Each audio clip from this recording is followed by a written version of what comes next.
What a beautiful day here in the Central Valley of California to present to students and teachers episode 12 of the Constitution and American Life with the Friends of Publius. We here in the Central Valley had a couple hours of rain this morning, which cleansed the valley of its common bad air and brought temperatures down to what might be called normal fall weather for our area of the country. So I'm feeling rather spry and excited to talk tonight about the Constitution and American life. So as we record this episode, we are now, I believe, in our 21st day of having a House of Representatives without a functioning Speaker of the House. If I understand correctly, there are now 9 candidates vying for the position, and according to my sources, none of the 9 have a remote chance of gathering the necessary 217 votes needed to be named Speaker. God bless America is my response to the shenanigans being perpetrated by the Republican caucus. And as always, I blame the founders and framers. So in today's episode, we are going to be looking at the challenge of faction to Republican government that was one of the central issues confronting the ratifiers of the Constitution of 1787. You know, in my kind of wacky way of thinking while I was preparing for this, I thought, this would make a pretty good Hollywood script, especially with the main characters, their names being Brutus and Publius. And I started to think, what if this were to happen and we were to write the Hollywood script in the 21st century? What would we name the main characters of this great debate there? And I would have I have a little problem here with these two characters of who's the protagonist and who's the antagonist, and maybe the experts can clarify for me. But remember, for students, teachers, if you don't, that both characters are heroes in Roman history. Brutus, I understand, is part of a group that assassinated Julius Caesar, who represented strong centralized government. And you contrast that with Publius, a Roman patriot, general, and statesman who, according to Plutarch, saved the early Roman Republic several times from tyranny and military subjugation. So I was thinking about who would I come up with, and I got kind of stuck on Abe and Andrew. All right, might be some character names, or Benito and Vlad. All right, I was thinking as far as, our generation there. Gentlemen, you have any other suggestions? If we Tom were to and write Jerry. this... Tom and Jerry. Oh, whoa, the man whose life is dedicated to Coyote and Roadrunner. I don't know. Go into the animated side of things. Mike or Chris, any other thoughts? Instead of Brutus and Publius? This is a family show, so I'm going to pass. But by the way, I think since we are the friends of Publius, we know that Publius is not the antagonist. We know that he is the protagonist. He's the good guy in this. I don't know that all of us know that, Chris. And I don't know exactly where he's directing now, but I was going to say that Kavanaugh is antagonistic quite frequently. So, hello, Pot. Thank you, Mr. Kettle. All right, we can't let the youngster Williams get away with it, outside the circle on this one here. So anyway, years ago, we played that little game that Professor Moore and I did in South Carolina, kind of trying to create a Broadway play. We know that Mike would probably go with like Pink and Madonna. No. I was thinking about like Rocky and Creed or something. See, that's apropos. I got that. Okay, Rocky and Creed. I thought you were going to say Rocky and Bullwinkle. He's not going to go to the animated side. So let's put on our historical judgmental glasses and transport ourselves back in time to assess the opposing views found in Brutus number 1 and Federalist number 10 regarding the problem that faction presents to Republican government. And as we are prone to do with questions that are centered on the 18th century, is go to our resident experts, and that is Professor Tim Moore. So, Tim, I got to ask this. Sorry, but given that and this is my opinion, both the Federalist Papers and the Anti-Federalists were theoretical and speculative, and in the words of one member of the FOPS, propaganda, why does it matter that we know what the authors of these two essays have to say? I mean, who really cares what two dead white guys, 200 and something years ago had to say? What are your thoughts?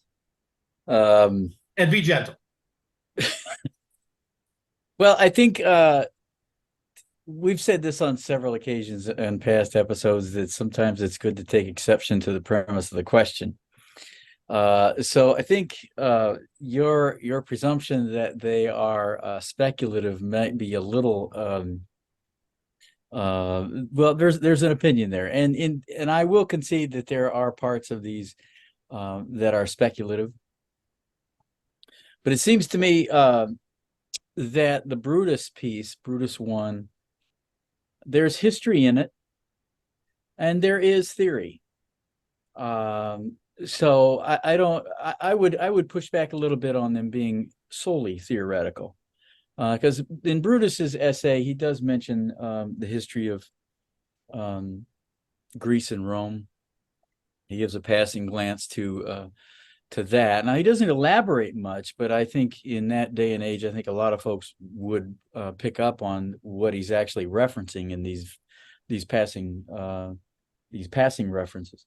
It's also theoretical because he's dealing with is Montesquieu right, and Beccaria too. So he mentions both of those individuals that have extensive writings on the nature of republics. So I think in Brutus there's a combination of theoretical, but also there's some historical in there.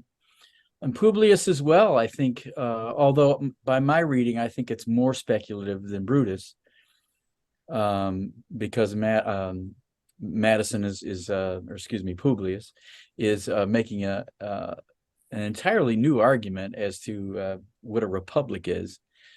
But there's also history in Publius too, in the sense that his history is like the immediate history, the past 7-8 years of the 1780s, and he kind of goes through a grocery list of what the history of what the problems are at the state level in the 1780s during the Confederation.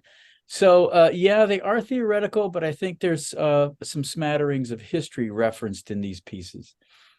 Does it matter? Yeah,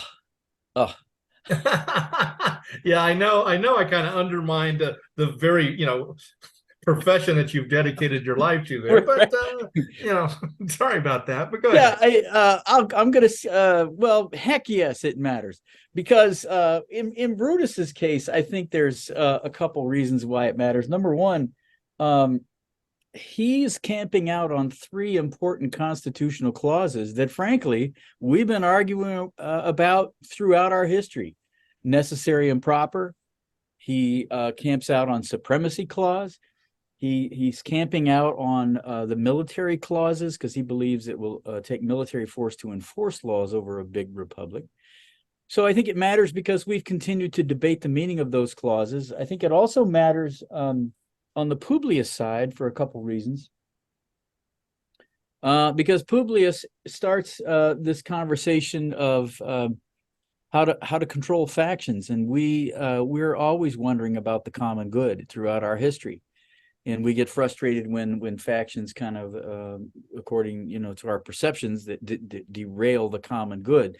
So I think that piece of Publius is relevant throughout our history. Also, there's a good chunk of Publius's essay in 10 that addresses minority rights.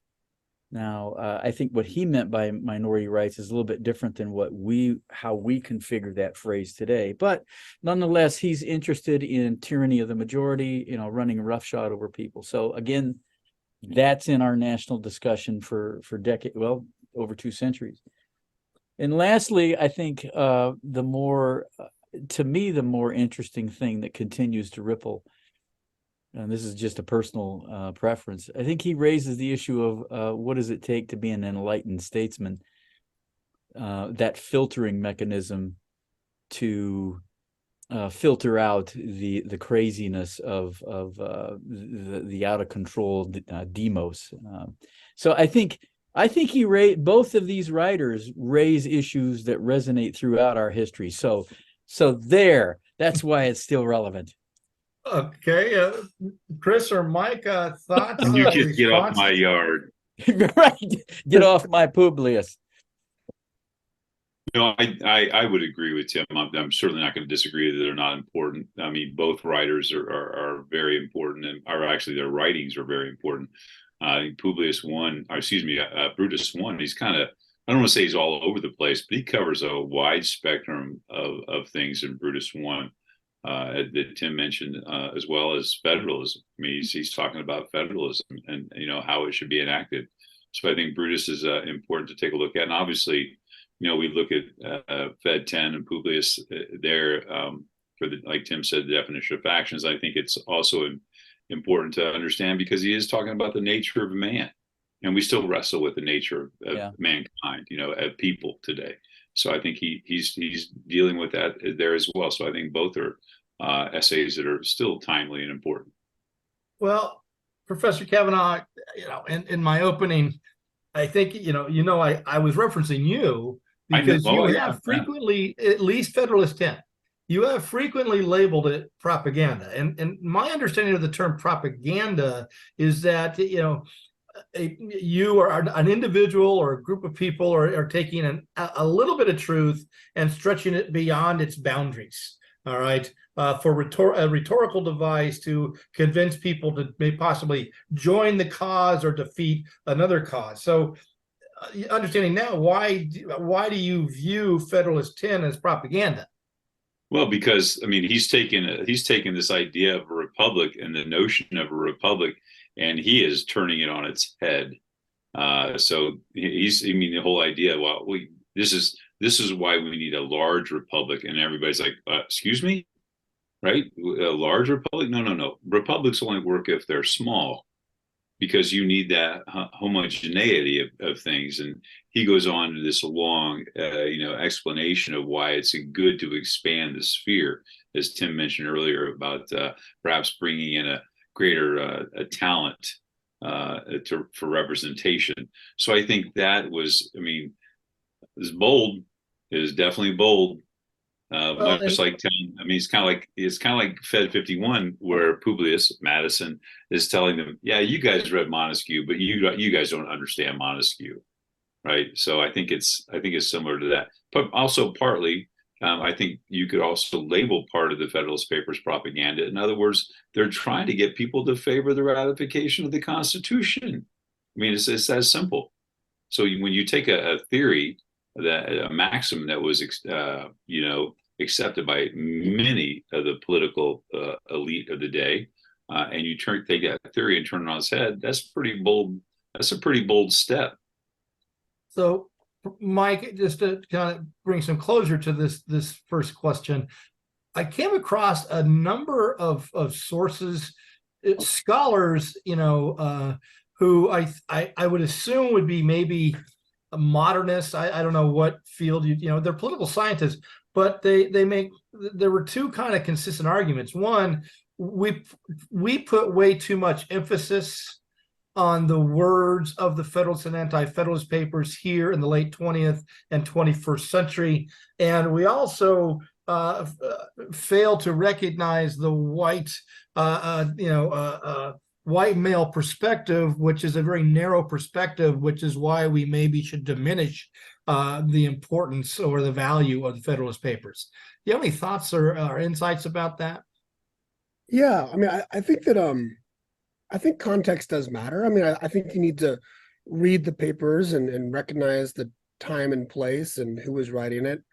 I don't think there's it's a slam dunk to either think that they're the most important pieces of writing in American history, or that we should completely say, no, they're not important because of who wrote them and the context. I think what I would have the students think about is, at least in my opinion, that most of the ideas that are out in the world are ideas that are they're not brand new. They're like thinkers are constantly rethinking the nature of what it is to be human, what it is to be social animals trying to live together in a peaceful way. And I think that both these essays um, provide a way to sort of engage in that debate, right? I think that the questions they're asking and the assumptions they're making about the way human beings interact are just as important for us to consider today as they were 250 years ago, even though the context has changed, and we recognize that maybe having more voices in that debate might have been beneficial. But I think students should engage the ideas as ideas. I think they're just as relevant today. So, Professor Kavanaugh, the question presents the key debate as one over the problem of faction. That's the question that the students have to deal with. But after reading Brutus I, isn't it really about the question of federalism and the power of the state governments in relation to the central government? And can we draw a distinction between the two? I mean, is there a distinction between this question of federalism and the question of factions, or are they actually one and the same? No, I don't think they are one and the same. I don't. I think if you really want to get to Publius / Madison and federalism, I think Fed 39 would be the paper to take a look at. I think Federalist 39, in terms of a statement, a greater reflection of Publius's thinking on federalism. And I think there is a level of federalism in Fed 10. Certainly, my goodness, if you if you look at what Madison would write about the states, to people in letters. I mean, and Tim Meyer, I think he had a letter to Jefferson. It was like 16 pages as to why the states were bad and why the negative should be in there. So I thought that was, I think therein lies the issue of federalism, because Madison did not like the mischief that was happening at the state level. And therein lies the issue of factions as well. How do you control the mischief of factions? Well, you expand the republic. You take in a greater degree of viewpoints, and so you end up without that dominant faction that you find at the state levels. So I think there's maybe federalism, but definitely in terms of factions. And I know that for students watching this, especially kids that are in students that are in AP government classes, I know you got to wrestle with Brutus I and Federalist 10 and the whole notion of factions. So that's why I know what their emphasis is going to be. But if you want a greater reflection of Madison and federalism, I say check out Fed 39. Well, I just want to I got to make sure I got this right. My understanding is Publius is writing in response, Yes, to Brutus. yes. And Brutus, I reread it actually a couple times this last week. Brutus presents one of the key questions as being the efficacy and I guess I'm trying to phrase this, but of confederations, of confederated government here, and so that's why I think it seems to me that what Brutus is more concerned with is this federal nature that the Federalists seem to be presenting, and yet Madison responds to that, at least at the national level, talking about an extended republic. But in the end, Brutus is much more concerned about, by doing that, you've increased the power of the national government, and you're going to destroy state governments. They're fair understanding. Yeah, you're right. Brutus is saying, look, you don't pee in my ear and tell me it's raining. You're setting up a system that is consolidated. Brutus looks, Melanchthon Smith, who we believe is the author, says, look, you're consolidating. And in that time period, there's basically unitary systems and confederated systems. And for Brutus, this is a unitary, consolidated government. And that's why I think Madison, effectively or not, has to address that and say, it's, first of all, he redefines republic. And then he says, relax. We don't need homogeneity. We can have I think by inference, an infinite number of factions to balance each other out. So they're Brutus is very concerned about what they labeled that in that day, faux-federalism, FOE.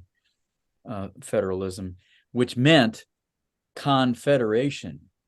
Now, so that's why I think Publius has to respond to that opening salvo, like only 10 days after the convention is done, that Brutus starts writing.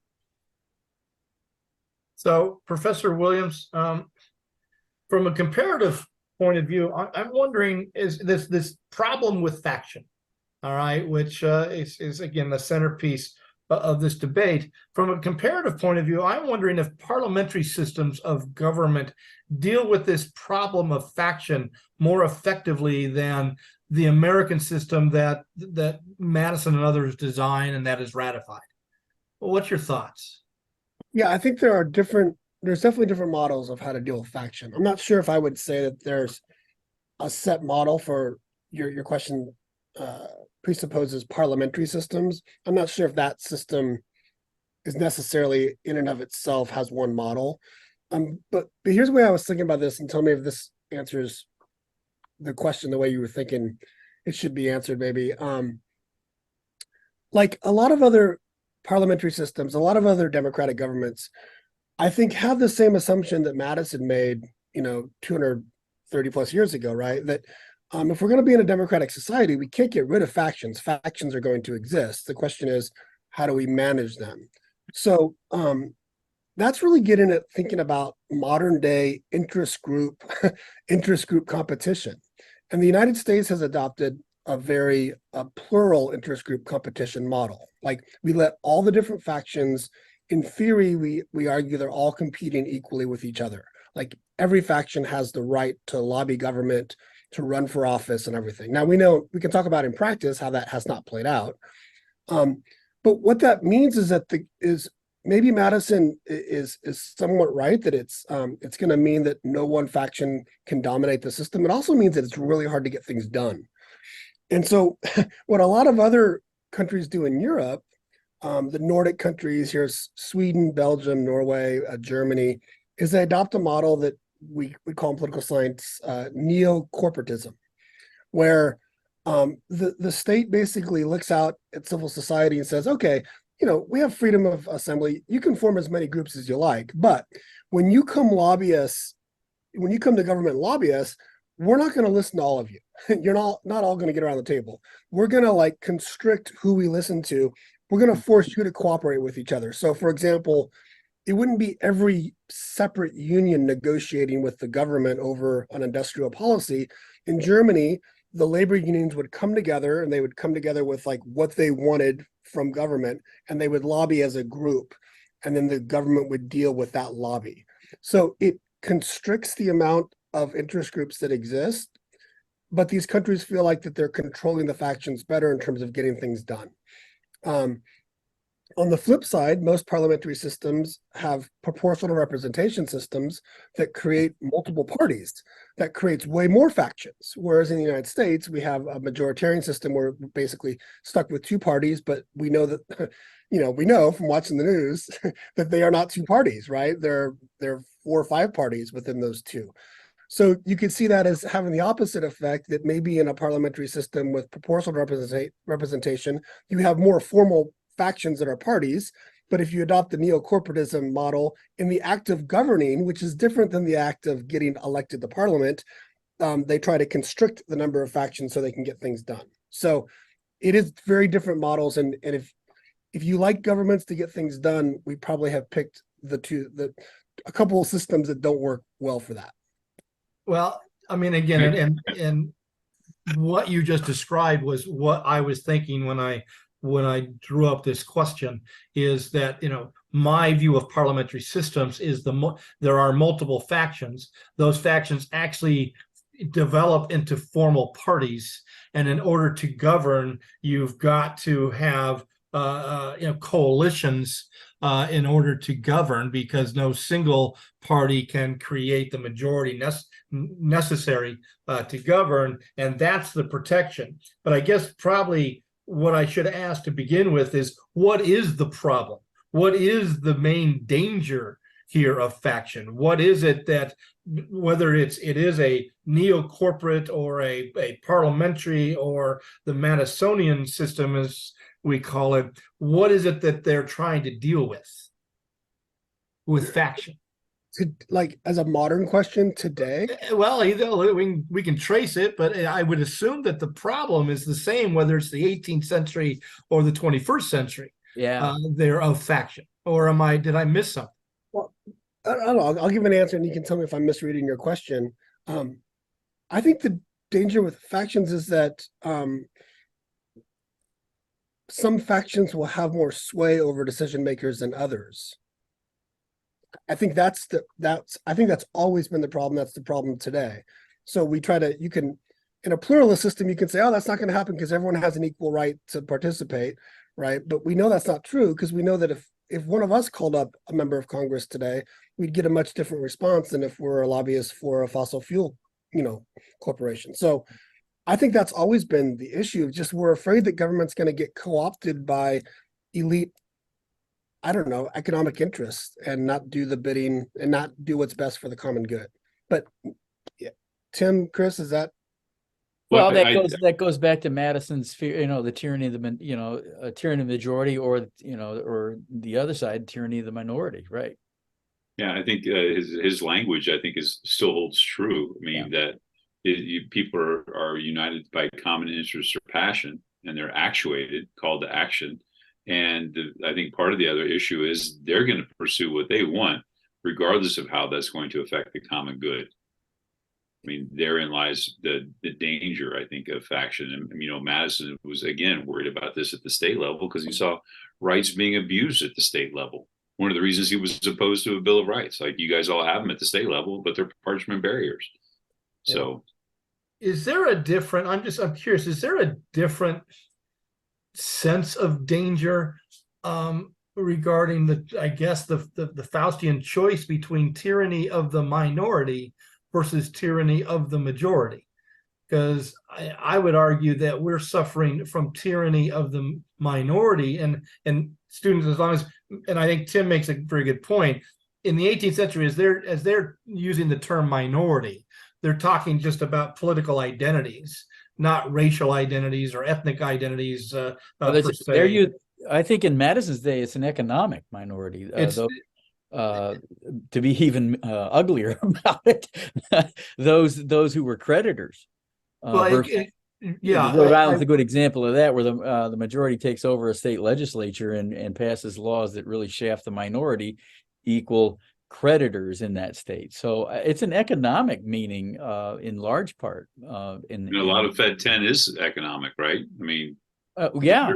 I tell you, writes about the difference between debtors and creditors, and the goal of a government is to protect the different faculties of men from which property arise, and that's where you get most of your factions, from the different unequal amounts of property. So, well, in a strict theoretical sense, in a political society, each of us at one time can be part of the minority or part of the majority.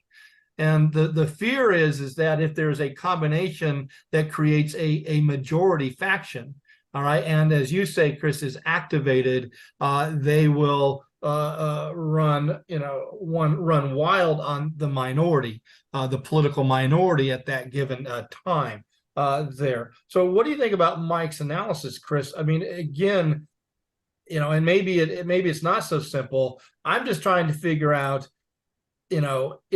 it seems to me that in the real world, as it plays out for even the first 100 years, that the theory behind Federalist 10 breaks down fairly quickly and is unable to achieve the goal that it was hoping to achieve. And again, I come to the conclusion that it seems to me that parliamentary systems that have multiple party systems are a little bit more effective and don't have fixed terms and those kind of things, in which elections can be called generally whenever they need to be called, kind of thing. Where are you on that? Well, I would agree. I mean, I've said it numerous times on this show that we have minority control now, and I think that's part of this, kind of baked into the cake. So I think if we had more of a parliamentary system, you see a broader spectrum of views being represented. But then we get into that question: are political parties factions? And some people would say no, they're not. Others would say that They are. And there's, the idea that you have factions within political parties. And many times when you get a groundswell of something, if you go back to the American populist movement, and you see, William Jennings Bryan's famous Cross of Gold speech, and he's trying to take that populist thunder, that populism thunder, and get that marriage, if you will, between the working classes in urban areas and the working classes in rural areas. So, there have been times when political parties have tried to reach out to grab these different factions, if you will, and their viewpoints under that big tent. So if we had a parliamentary system where we see a greater reflection of viewpoints, absolutely. I don't think we would have to struggle as much as we've had to struggle against the fossil fuel industries for clean energy. I'm fascinated by Mike's analysis of in Germany, they'll put all the unions together in a room and they have to speak with a united voice to the government. Now, maybe I'm hopelessly American, but I have to believe in that room when all the unions are sitting down trying to create a unified agenda, that there's a fair amount of weeping and wailing and gnashing of teeth, where those factions are going to beat up against each other.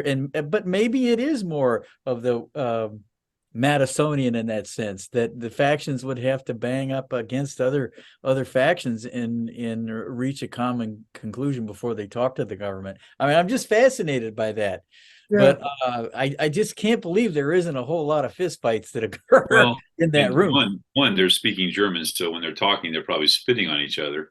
But the other thing is, like, I mean, as a guy that I took hours of German. But also I would think too, coming out of that, we're really sorry, folks. We're really sorry. Coming out of that room, unions are going to be, they're going to have a pretty cohesive and strong voice, right? Because if you think about this, so we're throwing the union representatives in this room together, and you guys figure out your platform. That's going to be a heck of a strong platform, and the Bundestag is going to have to listen to that. Yeah, I think that's going to give you some juice. I think it's for me. I don't know the details of how it actually works in those rooms, so you might be right, Tim. But to me, the larger point is how, formal and informal rules can really kind of change the way different systems work. And I think there's been times in American history, I think times of crisis, where government leaders have looked out at factions within civil society and basically said, now is not the time for us to be squabbling, right? But that informal rule maybe only lasts for as time as everyone perceives there's a real crisis. And the line here is that neo-corporatism is considered by most political scientists to be a perfectly small d democratic way to do business. But corporatism / fascism is not, right? And that's what was being practiced in Germany during Hitler's rule. It was just straight up like, we're only going to talk to certain interests, right? So there is that thin line, and there are some small d democratic theorists who don't want to get anywhere close to neo-corporatism because they say, what's to stop the German Bundestag to just say, we're not going to talk to this one group and their interests, right? What if that's just the way we're going to make a rule, right?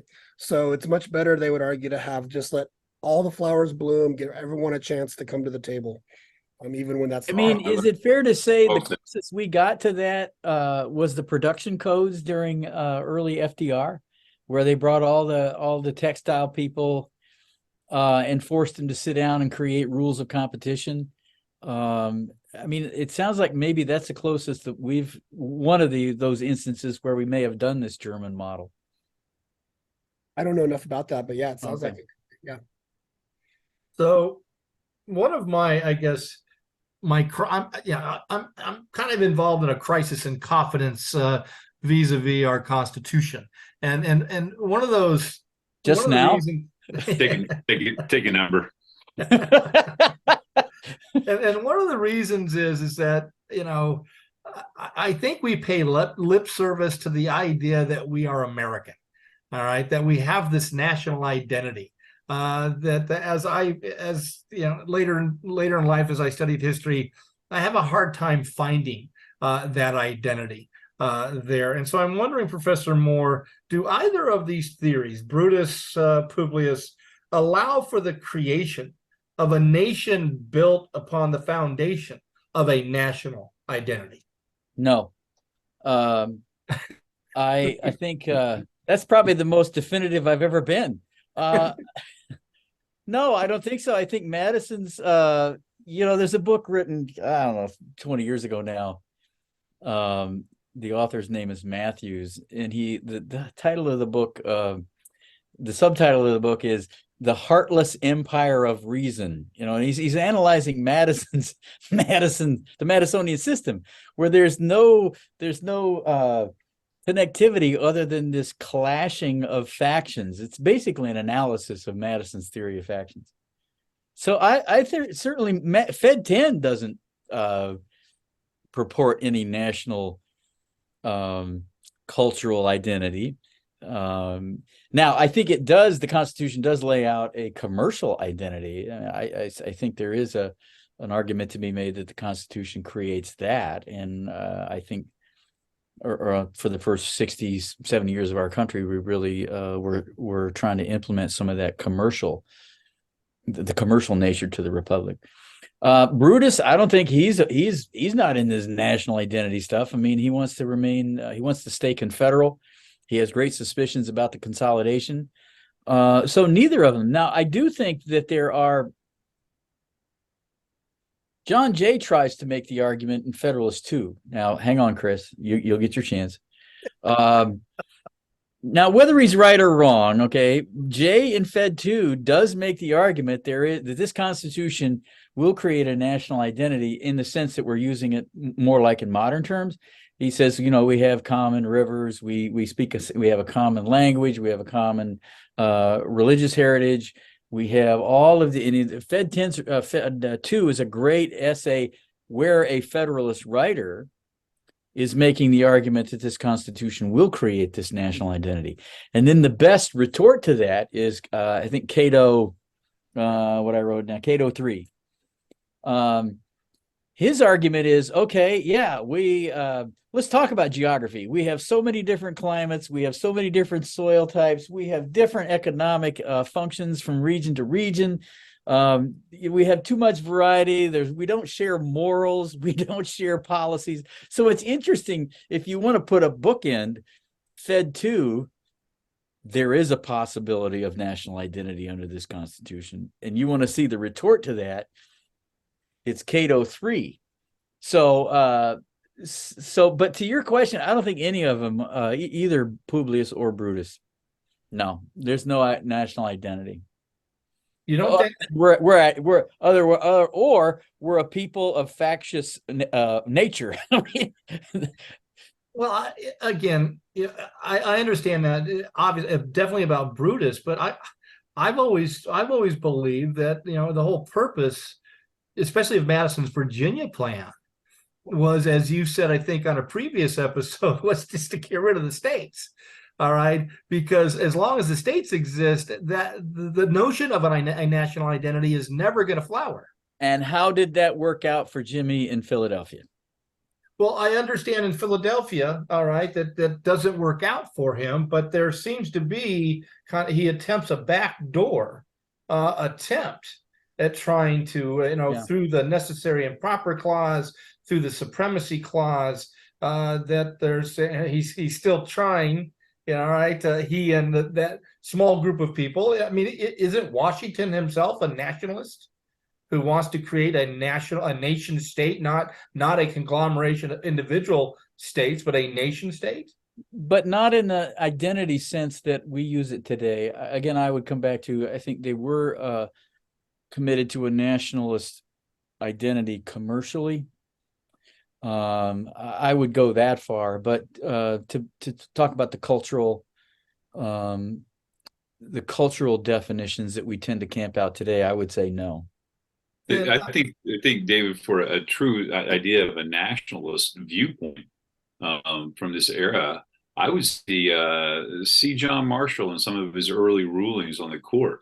Yeah. Right. I mean, when you talk about a nationalist, I mean, Yeah, didn't he write in his biography that being at Valley Forge with Washington and seeing men from all the different colonies, and you could see the formation of a new nation.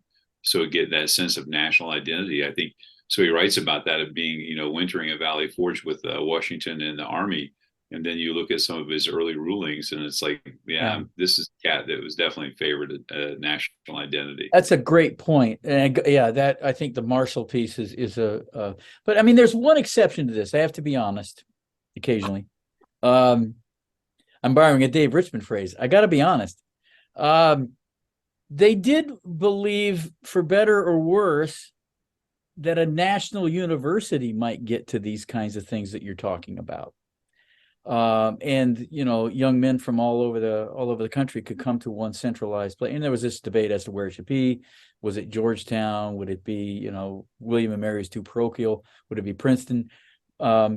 But there was some folks that would, I think, that would be within your framework of your question. Is there a national identity? Maybe the national university would do that.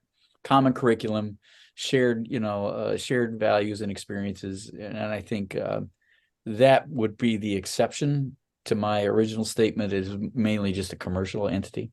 Mike, you were going to jump in. Yeah, I was just curious, the language of the preamble compared to like the language of the articles. And I'm just wondering, that language is, I think the switch of the language is important, but I'm wondering if it's there, like the system, the constitutional system that we ended up with wasn't what Madison wanted, right? So he's forced to make these arguments defending a system that in his heart, he really wanted something that would be much more consolidated, much more national. So we have this we the people language, but at the same time, we've set up a system that is still giving the states and the factions within states a lot of room to operate.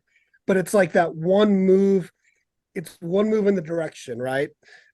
Where we're not just a set of sovereign states kind of that are going to be friendly with each other. And maybe that's just Madison being the pragmatic politician, just knows that's the best he can get. And the rest of us, posterity, we're rest with trying to like put this puzzle piece together about like, okay, then what's the glue? Like the puzzle, you've set up the machinery of government for us, but what's the glue where we're all going to work together and trust the machine? That's left for us to figure out, maybe. Well, Morris wrote it, and he's a nationalist.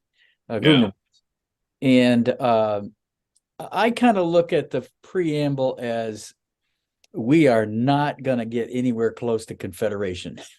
We're going to call ourselves a people, not a collection of states. And so I think there's a federalism. There's kind of a federalism, to your earlier question, David. It's kind of a federalism switch in the preamble by defining them as people doing this rather than states creating. Could it simply also be just a practical idea? Because we know that Gouverneur Morris originally had, we the states, and he's listing all the states. Yeah, right.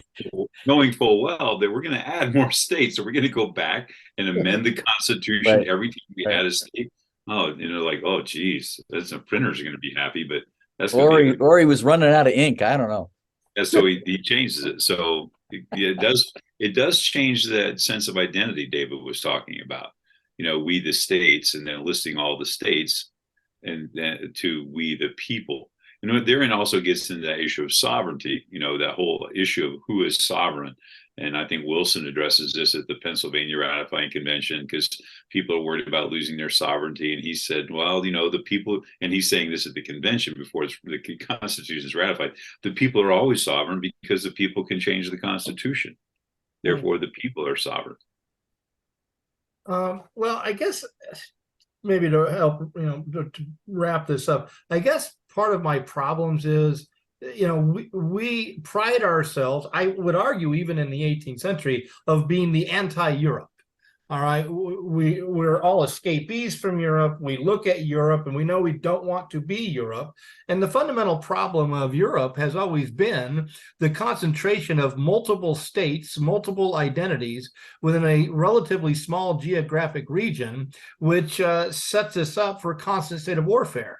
And by following Brutus I and the confederated system, aren't we doing the same thing? I mean, we would, if we don't ratify this Constitution and we remain a confederacy, my argument is our history will mimic that of Europe's. We will be in a constant state of warfare over commercial factors, I believe, there, but also over some questions of identity. So I mean, were they aware of that? Well, I think that's the dilemma for Brutus. I mean, he's stuck with having to, and although other anti-federalist writers are not going to be stuck with, so therefore you're just proposing nothing, no change to the articles. I mean, most historians, if they look at this, would say, most Americans did want some changes to the articles. So in a way, just looking at Brutus I in isolation doesn't get to the issue of that many anti-federalists were willing to concede there needed to be change. So, but if you look at Brutus I in isolation, it kind of sounds like he's arguing, hey, the 1780s are great. And that, in a sense, puts the Federalists at an advantage. Something needs to be done, and we've done something. And now let us explain to you why it's all that in a bag of chips. So yeah, it's not as though the anti-federalists were willing to stay stuck with a confederation system. Just a few tweaks and commercial tweaks too would have been enough.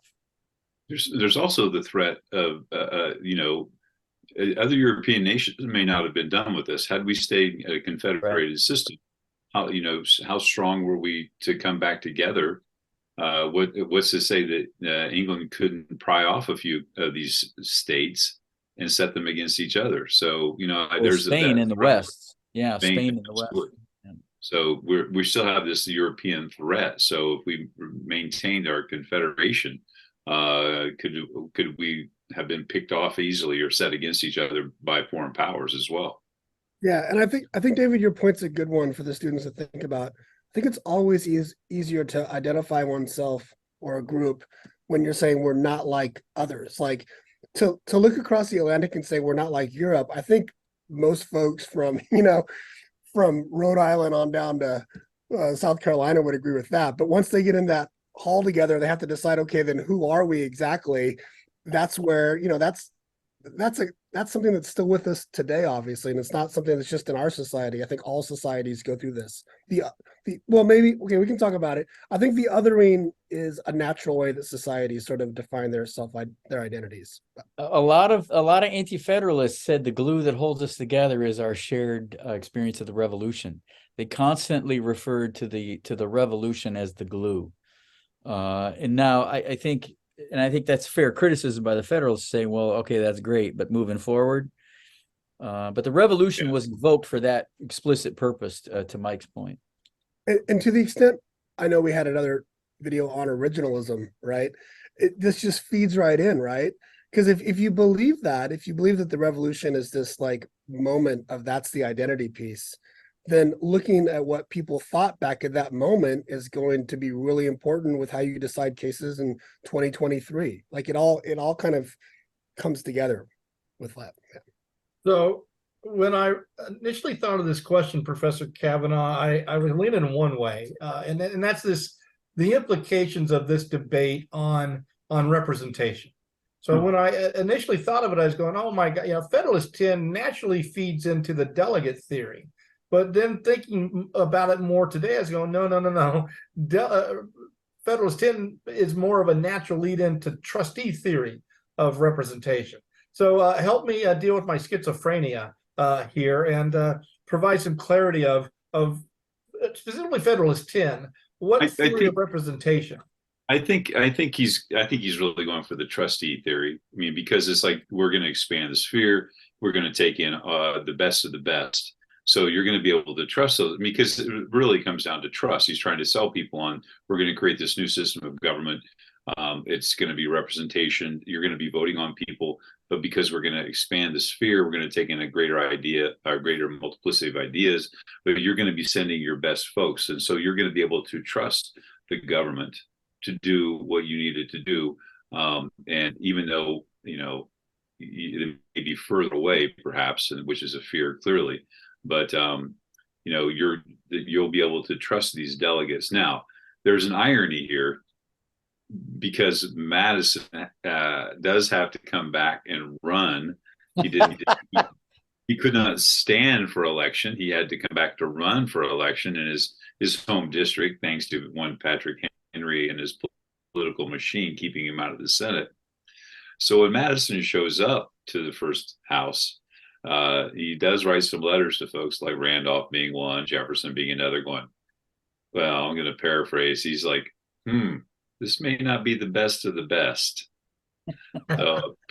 People were late getting there. And, very few people want to do the heavy lifting of or what he called the drudgery of day-to-day government. So he's in Fed 10. He's like, yeah, we're going to send the best people. And he gets there and he goes, oh, I'm not sure about this. I could have been wrong. I mean, Brutus references the delegate theory directly in Brutus I, and says that this mirrored representation is the way it should be. And so I think Madison clearly is the filtering enlightened statesman that he talks about is clearly the Burkean model. Very Burkean, yeah. And Brutus seems to advocate and be much more comfortable with, they got to be like us. They got to be local. They got to be like us. That's good and that gets to the home. Got to be your neighbor. Got to be that guy down the field that, yep. And yeah. But it is funny if students ever get any check out. I'll try and find some and post them in our resources. Madison's when he gets to Congress, like, oh God, I could have been wrong on this. I'm not sure. Adams had the same view when he had to sit in the Senate and listen to everybody too. Well, okay, so where are we now, Chris? It seems to me that trustee system kind of broke down. This is a family show, David. This is a family show. No, it's really not. But well, if there is a family that's sitting around watching it, I'd like to meet them, kind of thing. But I would. I don't know. What do we have now? Oh my God, we have one hot mess. Maybe we should turn to the political scientists, because they're always coming up with new new identities, new phrases, concepts. I think let me tackle this, and Mike, and then you come in and clean up after my parade. I think that there are groups of people now in our country that absolutely want us to have the delegate theory, because they know they're experts. They have searched Google, and they are experts. They've done their own research, and so they want people to listen to exactly what they have to say. And if you're not, then we're gonna call and threaten you, right? We've heard this. Listen to an interesting podcast about the loss of democracy in a democratic system. When you have lawmakers that are changing their minds because of fear of violence, then we really can't call ourselves a democratic system. So therein lies the frustration. So there are a group of people that would absolutely prefer the delegate theory. And I think there's a big part of the people that no longer believe in the trustee theory, because they just don't believe the government is there to help. And you can see by polling numbers the lack of faith people have in, we've talked about it numerous times on this program, the lack of faith people have in institutions, and one of those being our government. So I mean, the trustee theory is kind of flown out the window, I guess, but there are a group of people that would absolutely get behind the delegate theory. Now, Mike, you can sweep up after my parade. Sorry. No, I would just add that whether it's the delegate theory or the trusteeship theory, the goal of each of those theories is to govern for the common good. And I think one part of that is some sort of party discipline. I mean, we have such a lack of party discipline for a variety of reasons that not only can folks do the delegate model, they can just tell their constituents they don't want to govern. They just want to kind of blow things up, and they can get elected on that. I mean, you mentioned earlier, we were talking about parliamentary models. What we're going through right now with this lack of a speaker is the closest thing we've experienced to what it is like in a country that has a parliamentary system, and there's a vote of no confidence on the leadership. And there's been the Belgians out there who can form a government after a couple of years, but most countries that run these types of systems, they have a context and they have practices where they know who the next person in line is. They may not like it, but they don't go into these motions of no confidence, having no idea who has votes in their conference for the next to step up. I mean, it looks like we're functioning like a parliamentary system without the virtues or the norms of parliamentarians who know how to work through this. And that's why we're in the crisis we are with the leadership in the House, I think. So when was it? I'm curious. Somewhere, in the last 20 years or so, and maybe even longer, the norm became, especially even in presidential elections, he's a guy I can sit down and have a beer with.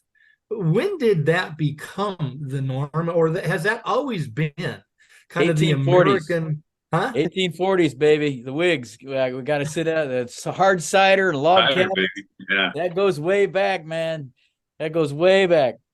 Democrat, the Jacksonians versus these egghead, these egghead Whigs, absolutely goes way back.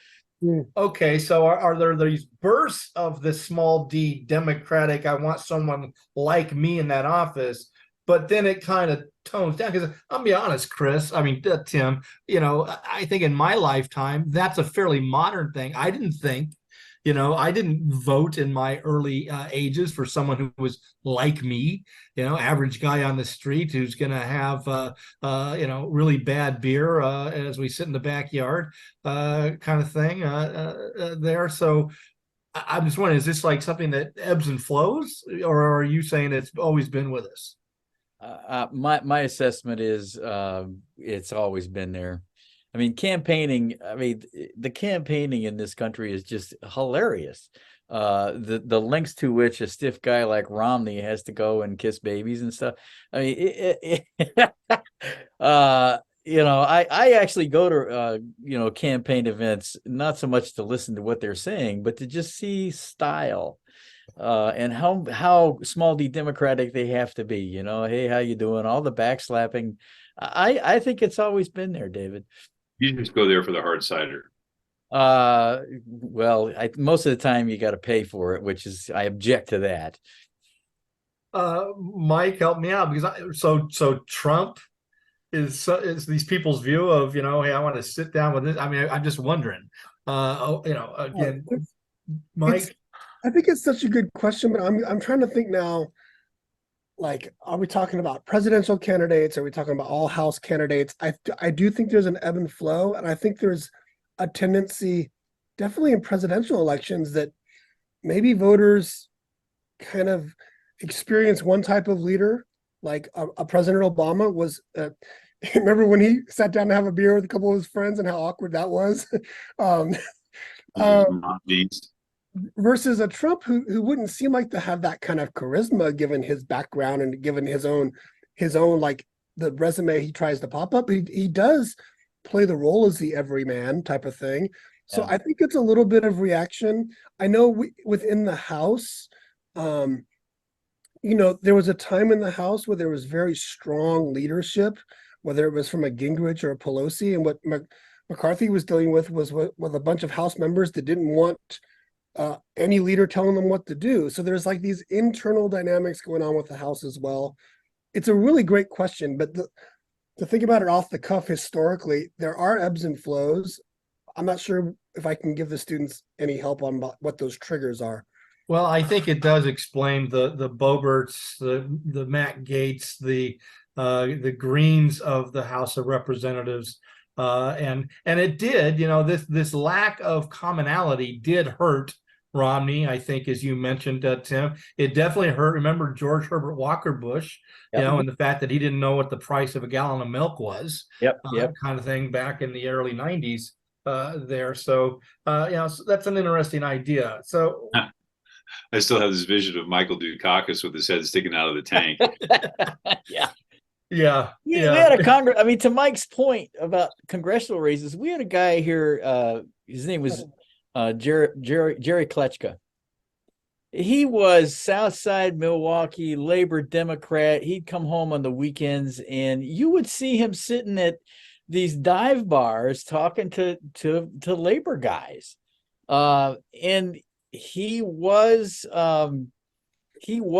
who they were. And that guy ran and won all the time.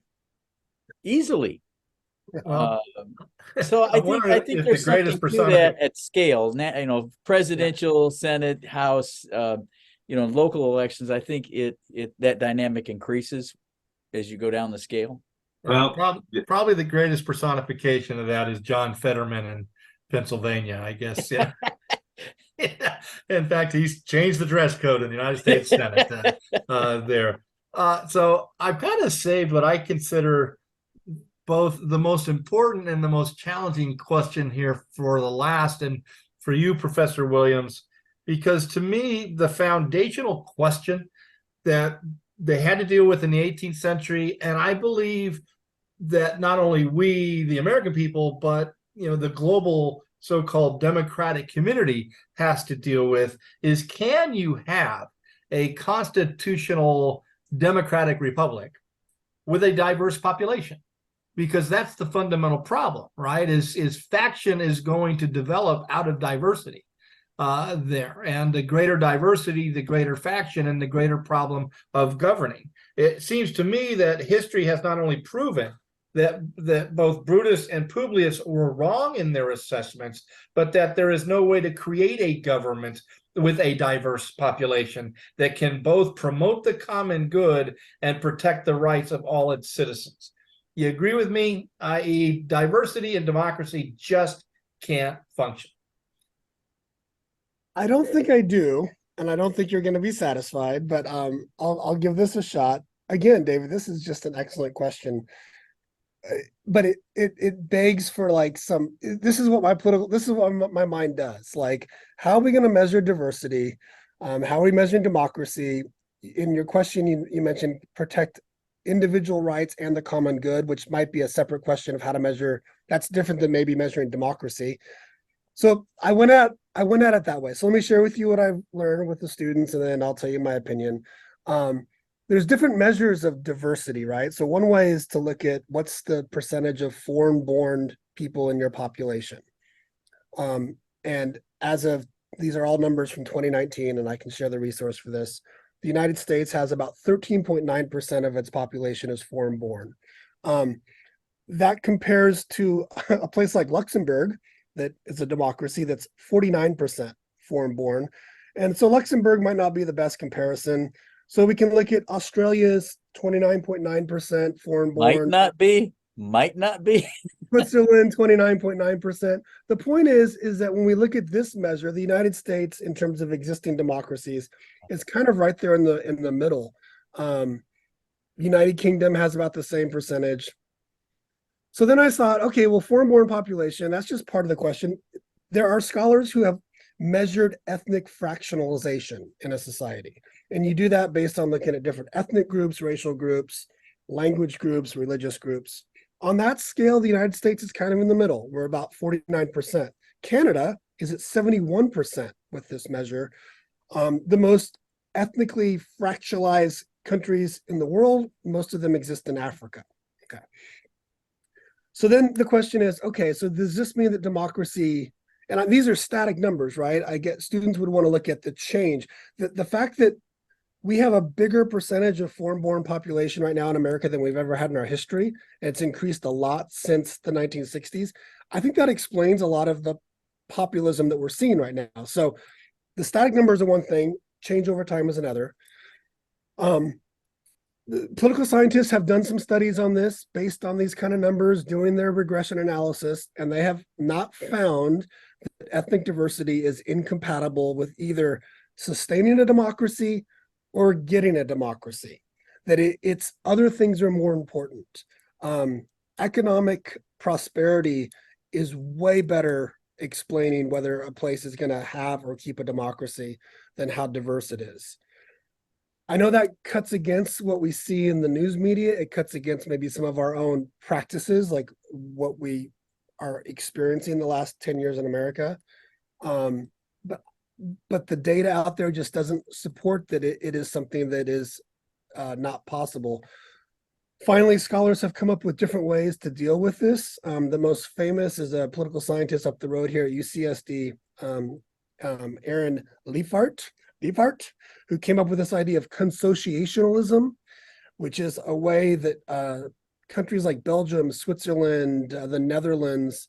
This was practiced in Lebanon for a little bit, where you build in sort of group rights, you build in proportional representation to allow groups to feel like they are going to get heard in a democracy. Because the thing you don't want is if you're a minoritized group in a democracy and you're never going to win an election, you have to feel like that you're still part of the discussion. So there have been these different strategies, institutional strategies. So it's a very long answer. The research out there does not suggest that we have other problems in our democracy besides being diverse, I guess I would say. I'm just wondering if these political scientists talk to indigenous populations that are part of former, colonial or part of empire. I mean, one of the things I'm referencing is Australia just recently dealt with some legislation, and they're still denying the indigenous peoples representation and a voice in their government. So can we truly call that a democratic system of government if that group of people are not allowed to have a say, a participation in the system of government? That's and again, I think our history is, of course, fraught. Okay. So as you said, Mike, we don't become a constitutional democracy until 1964. All right, and and here we are. Go ahead. No, I completely agree. And if we're going to define democracy in that kind of way, then yeah, I think that then maybe I change my argument. But I think there's a difference in like what's happening in Australia today. I mean, what happened in Australia was definitely not democratic, right? What's happening today, that there is a process and there was this vote and all this kind of stuff. You could argue that that's how democracies make decisions. That's very different than just not giving voice to anybody, right? You're given a voice, and sometimes you win and sometimes you lose, unfortunately, in a democracy. I can't believe I'm saying that with respect to your example, but that's what I got. Yeah, Chris? No, I think it's interesting that I think the ethnic minorities, the ethnic differences, racial differences, or other, group identities that we throw about, right? This political polarization, perhaps. And I think Mike probably hit the nail on the head. Is like probably the greater difference is economic differences, right? The idea of economic prosperity. Because we always wonder, and there's that question: why do people end up voting against their own economic interests? And I think what happens is outside forces, not necessarily outside forces, but people will use those wedge issues to keep people apart, to see that perhaps they have more in common than what they realize. And I agree that there's an economic component to this and stuff, but at least in the American experience, this is racial, this is ethnic, this is white versus non-white. Because Chris, what are those wedge issues that they use in these states that are poor? All right. That's what I'm saying. They use that identity politics to keep that wedge there. Where I think if we let's go back to Fed 10, where this started. And I mentioned this before. What's Madison say? What's the first object of government? Is to protect the different faculties of men from which property arise. And from there, for the beginning, and we heard Professor Moore, or was it Professor Beard earlier, talking about the economic nature of the Constitution early on. And I still think that the people use it. I agree with you, Dave. People use those wedge issues to keep perhaps someone voting for them when that person is literally taking money out of their, or bread off their table from some of the policies they advocate. So why is it that people vote against their own economic interests many times? Is because they're worried about some guy dressed up in a dress, right? Or they're worried about this immigrant coming in and taking their job. So therein lies part of that frustration, at least for me.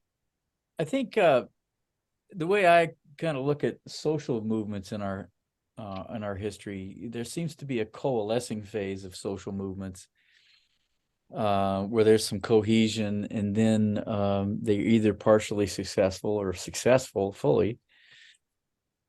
And then you start to see the factions reemerge. So I think to this point about, why in a democratic system sometimes you lose, I think there's also I actually agree with that. And, that's unsatisfactory to me as well, Mike.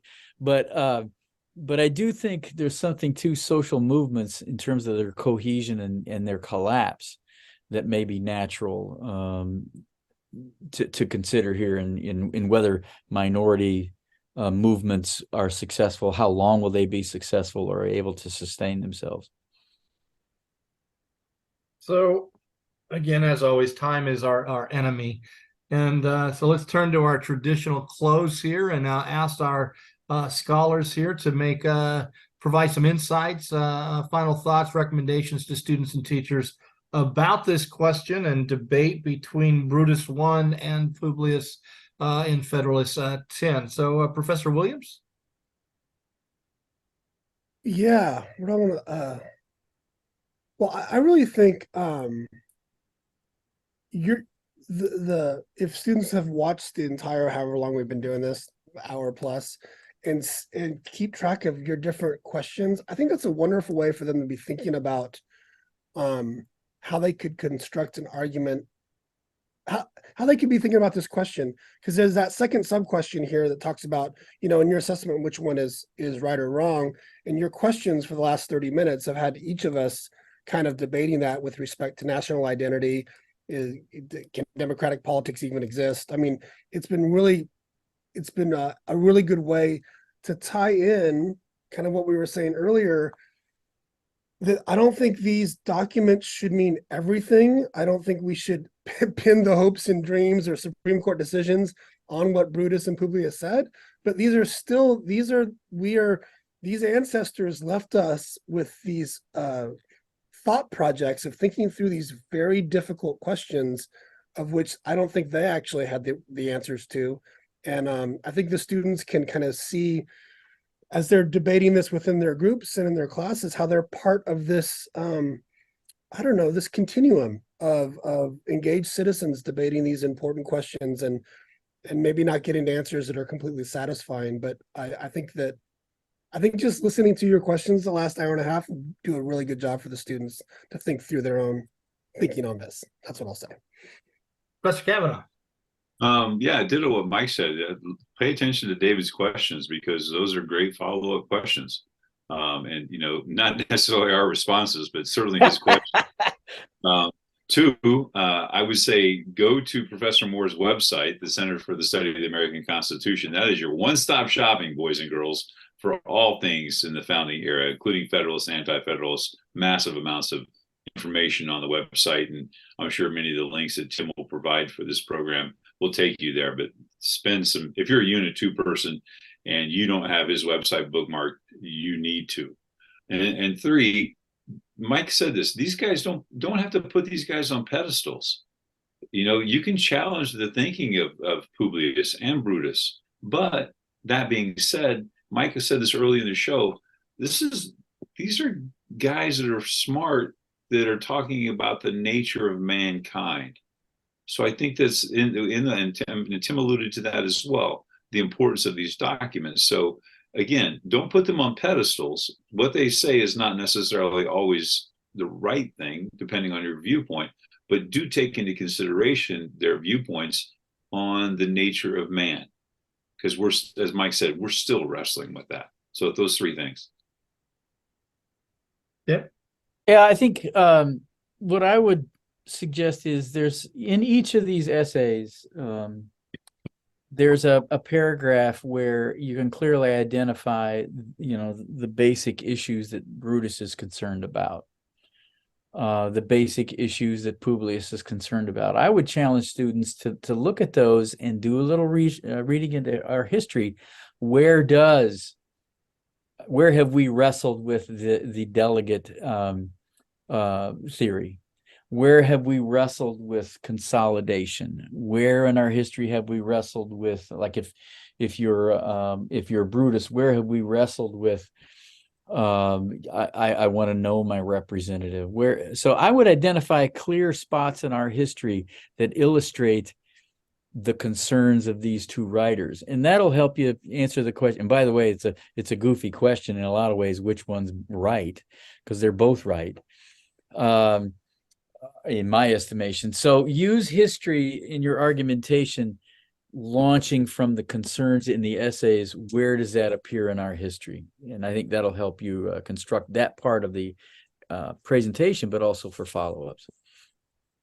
Well, students and teachers, hopefully we've given you some things to think about and perspectives to gnaw on. What I've come to in my conclusion is that I'd really like to sit down and have a beer with Brutus and Publius and have some conversations with them. I guess it wouldn't have been beer, it would have been hard cider, according to Professor Kavanaugh, or a little bit of both. I would much rather talk with Melanchthon Smith than Madison. Madison's not that much fun. Well, keep that in mind next session, Professor Moore, and to teachers who are watching this. In our next session, we're going to be dealing with Unit 6, Question 3, and I think we're going to put a clock, because I think you're going to not hear from Professor Moore very much, because we're going to be talking about globalization, and in fact, you're not going to be hearing from me very much, because we're going to be talking about globalization, transnational activism. And fortunately, we're going to have, again, our favorite guest, Liza Prendergast, with us to lead us in that discussion there. But I'm looking forward to watching Professor Moore take some shape of a pretzel as he tries to bring 18th century ideas into this concept of globalization. Until then, take care. Peace, love, yogurt tacos.